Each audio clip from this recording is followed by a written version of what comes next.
So this is what you have to deal with when you're doing a lot of sanding. All that goes on your shoes. So it's super stormy.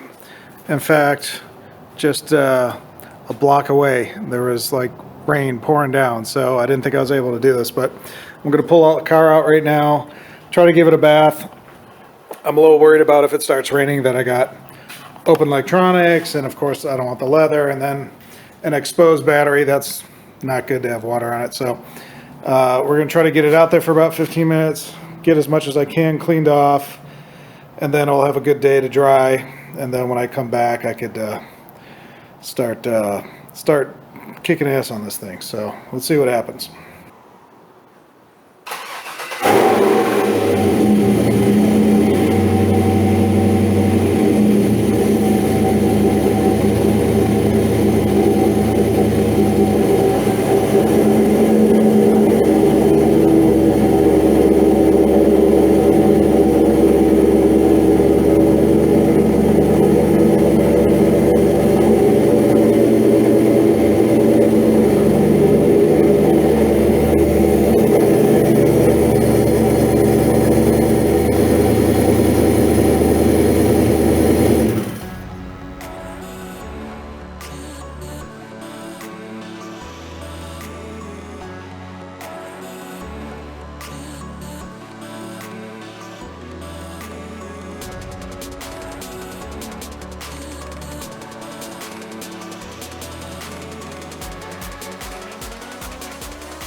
Okay, I feel 50% better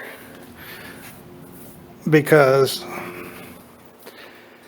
I still have all this to deal with, which is dusty and grease removal and stuff that I can't do with the hose.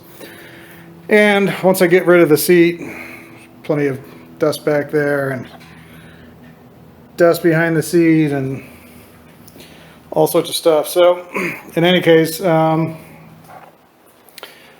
I feel better, a little better. You're seeing some OCD happening right now. OCD is happening. Hold on. Hold on. Can't deal. Can't deal. Oh, that's better. That's better.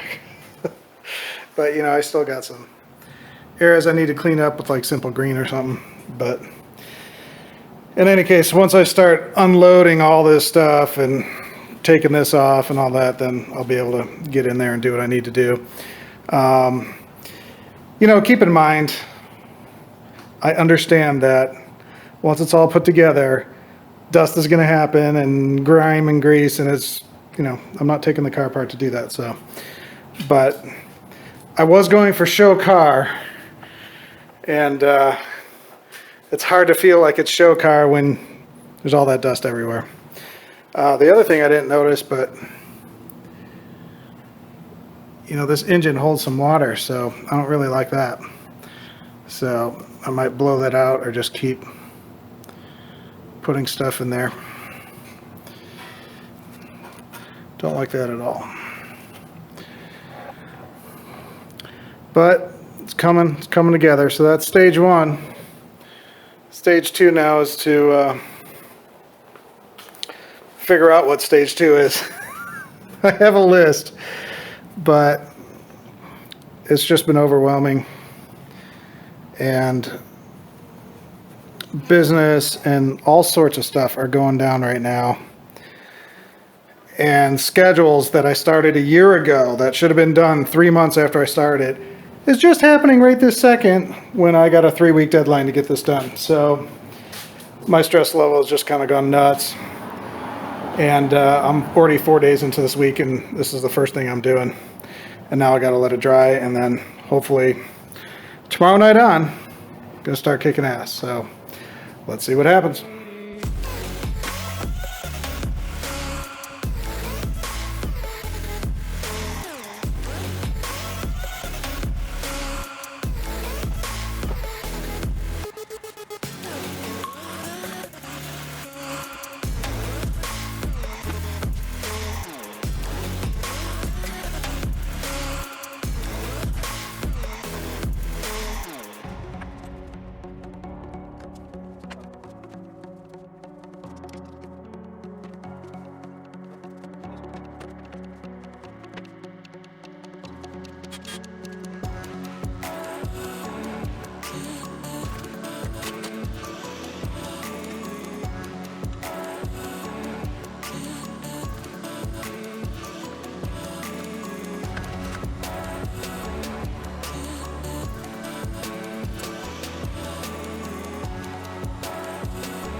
All right, so we got a lot of stuff done tonight.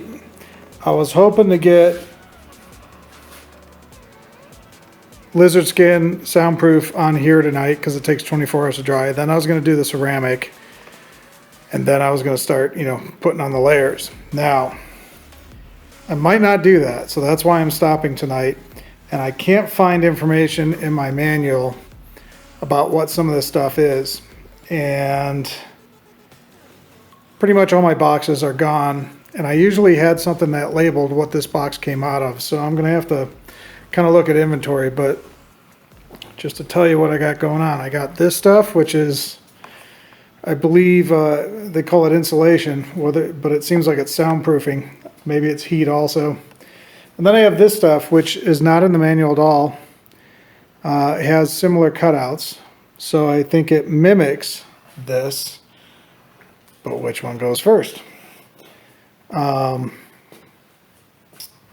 might go last, and this goes first, but I'm not really sure. Or that goes And then this is padding for the carpet.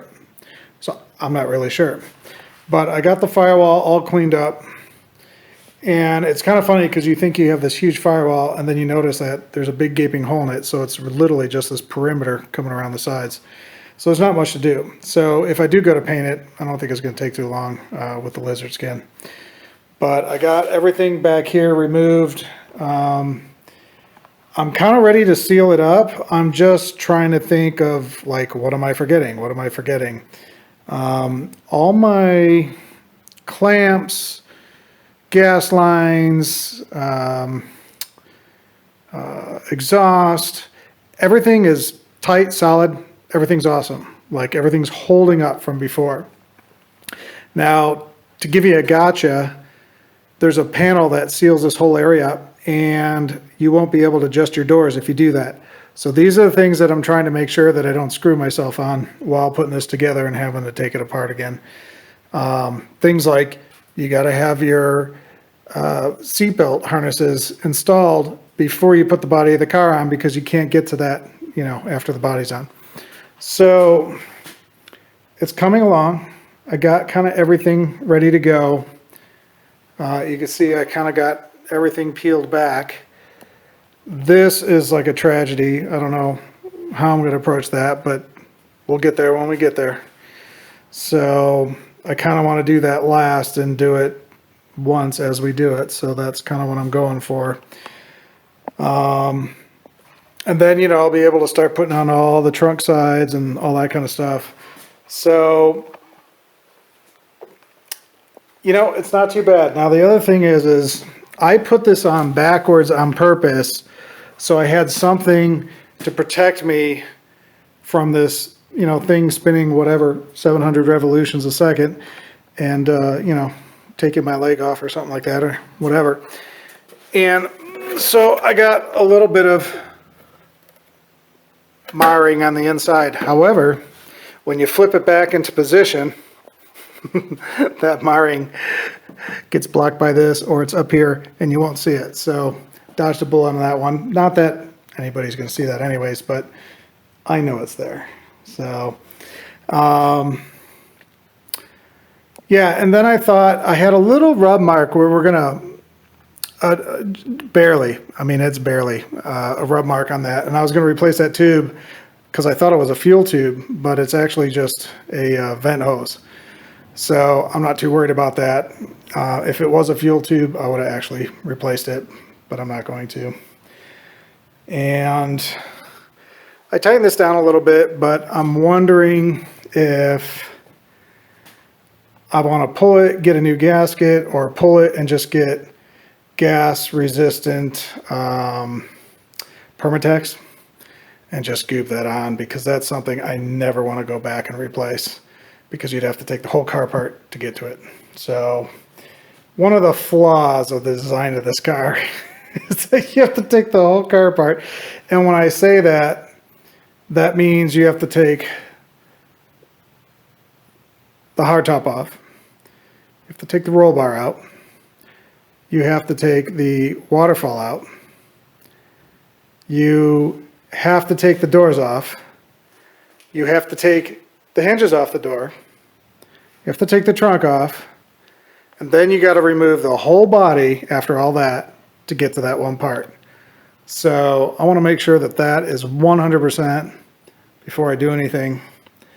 So yeah, that's totally insane. And guaranteed you're going to scratch the crap out of your nice painted car when you do all that. So that's going to be the scariest part of this whole thing, is putting the new painted pieces on this car, because it'd just be nuts. But I tightened all this up. I got it all riveted, solid, taped together, you know, tied together also. It's just all ready to go. Now, it's funny because here's a caveat right here. I did all that, and that's awesome. Then you come over here and you find out that this goes up the car, goes here, and goes up the gas tank. So I might pull all that stuff, get the insulation in there, and then put it all back in, which is probably the right thing to do. But it just gives you an example of chicken and egg situations at all times.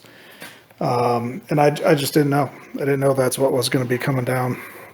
Of course, I could leave that stuff alone and not have it there, but you know, I'd like to have it there. Or I could just leave this 1-inch part here and just put it up the gas tank. So we'll see. I mean, drilling a few rivets and popping it back on is literally no big deal. But once that stuff gets thicker and thicker and thicker, then the rivets aren't going to hold. So I don't know. We'll see what happens. But yeah, we're doing pretty good for tonight. So some of the things that I need to also do is get these off of the brake area. You know, that's a complete failure right there. Make sure these wires are tightened up in a way that they're not interfering too. So, you know, I've never had my steering controller actually bolted down. It was just Clecoed, along with my main computer was Clecoed too. So all this stuff was kind of temporary. And the other thing I got to do is trim this thing down because it's just way too long. So you can see it hanging out. So yeah, there's a lot of stuff to do, but honestly, besides the wiring, the rest of it's not too bad. It seems like it would just go pretty quick once I get started.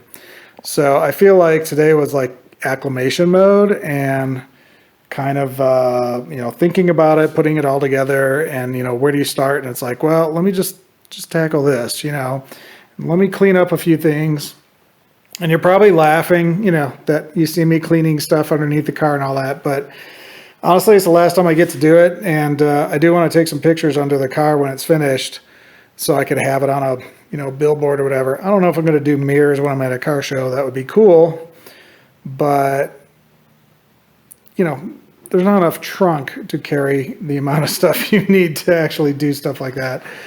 And the car is so low to the ground that, you know, are you really going to see anything? I don't know, without LED lights or something going under there. So I figured I'll put it on a poster so people can go, ooh, ah.